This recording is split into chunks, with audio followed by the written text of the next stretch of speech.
Yep, now on the MARR Army Rock Show, we're always scanning the globe, man, trying to find all the best new music, and this is going to be something we're really excited to share with you. We've got Paul Crosby from Asleep in the Wake with us. If the name sounds familiar, he is in fact the same 18-year veteran of the band Saliva. He's got a new project out right now. Paul, welcome to the show.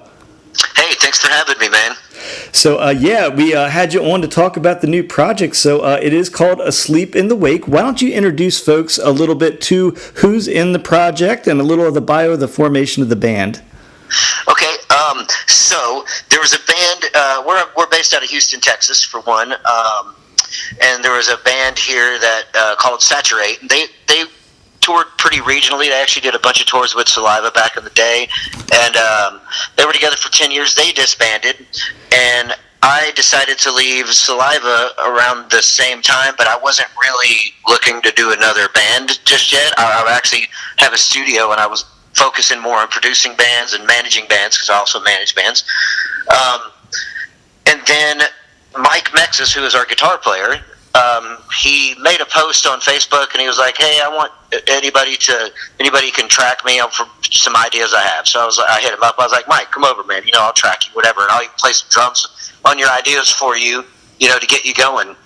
And then we wrote a couple of songs together, and it was just going so good. We were kind of like, "Man, should we?" So we kind of just decided at that point to make a band out of it. And then Hector Porras, who is our bass player, he was also in Saturate.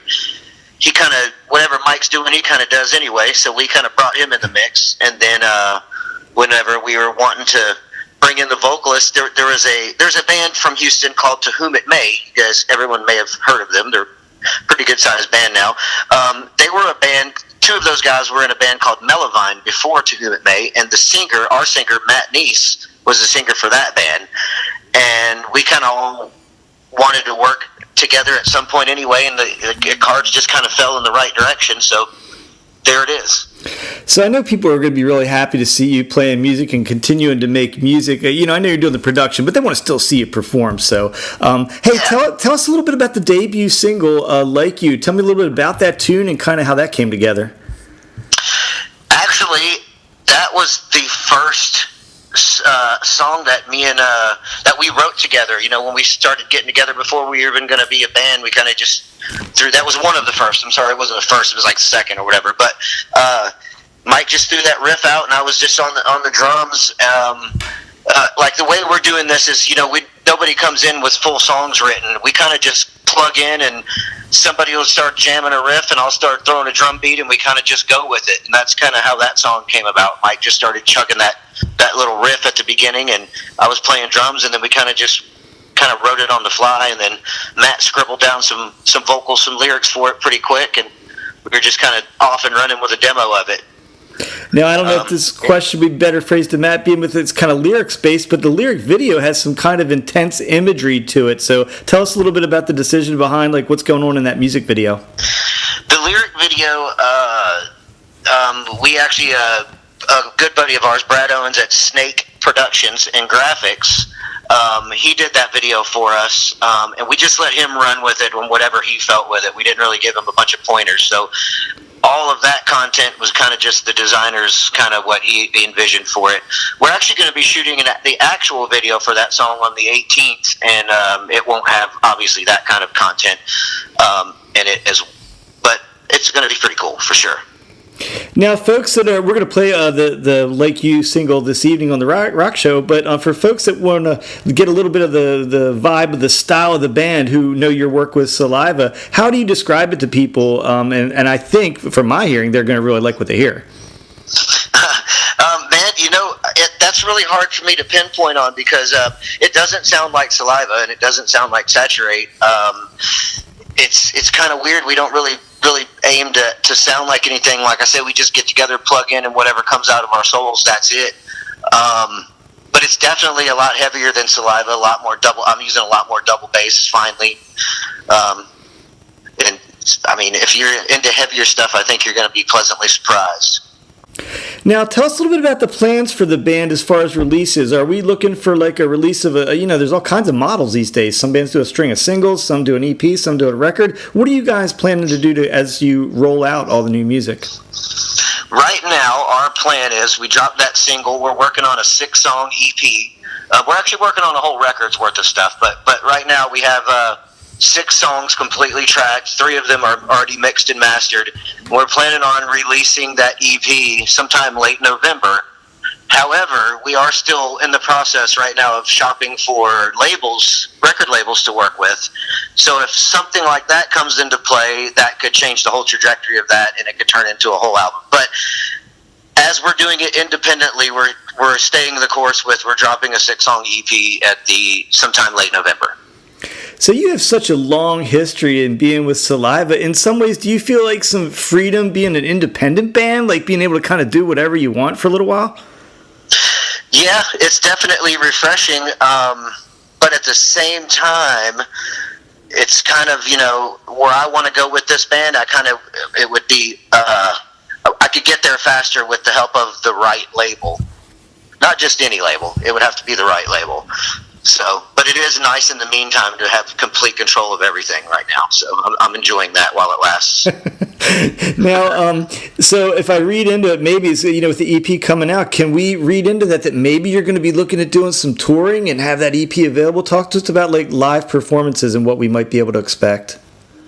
Yeah, definitely. We have plans to do all that. Right now, we are, while we're finishing this record, and we haven't even done our first show yet, and we've got all this stuff going on, which is great. Right now, we're going to do some shows here in the Houston area, like direct support for national acts, and maybe some sporadic regional shows the rest of the year. Not a whole bunch of stuff, but what we're really gearing up for is to fully launch full touring spring festival season of next year and just be killing it all next year. So we're kind of wanting to spend this last part of the year getting everything staged up perfectly so we could just take it by storm next year.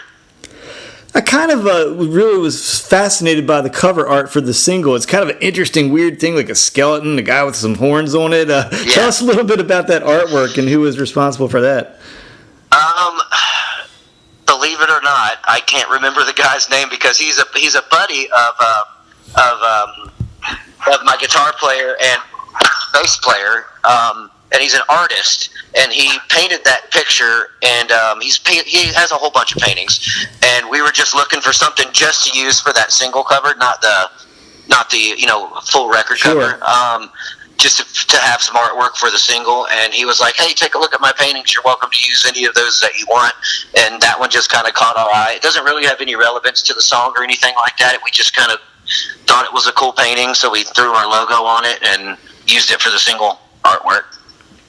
So, it's been a while since you've been in a new band, and I'm curious because, 18 years ago doing Saliva, how much has changed in the world, and I imagine quite a bit, in launching a band now as opposed to nearly 2 decades ago?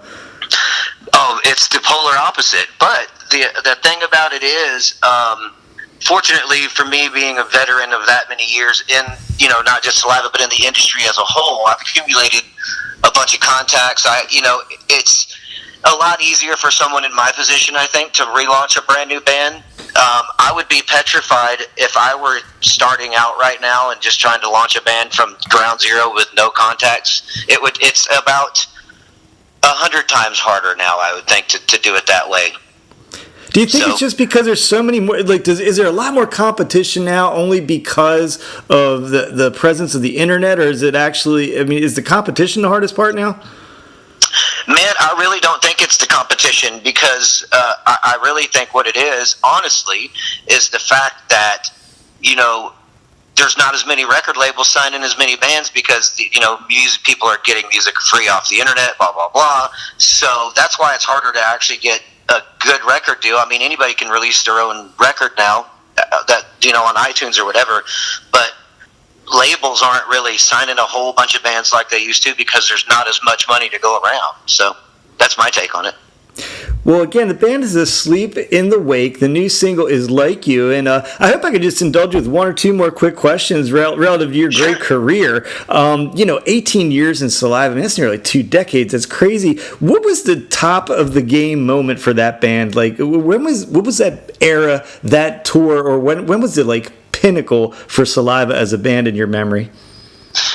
Well, I would have to say we toured with Kiss and Aerosmith for 2.5 months. It was us, then Kiss, then Aerosmith every night. Well, not every night, but every show for 2.5 months. That was in like 2003. It was pretty epic. That and playing WrestleMania 18 at Toronto Skydome, completely sold out, and like 30 million viewers on pay-per-view, and having to play live, and you can't mess up. You know what I mean? There's no redos. That was pretty awesome. It was a pretty cool thing to experience.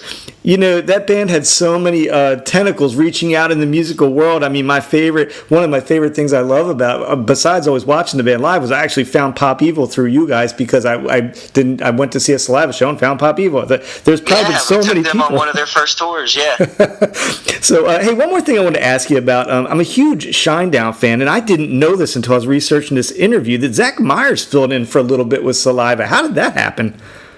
Okay, yeah. Well, obviously, Saliva and myself are from Memphis originally, and Zach's born and raised Memphis, and we've all known Zach since he was, little, just from growing up together in Memphis. And what happened was he initially started off, he came out and was guitar teching for our guitar player, Chris DeBaldo, at the time. And then on the road, like Chris got sick or something happened, and Chris wasn't able to do a show, and so Zach already knew the parts, so we're just like, Zach, you're playing the show.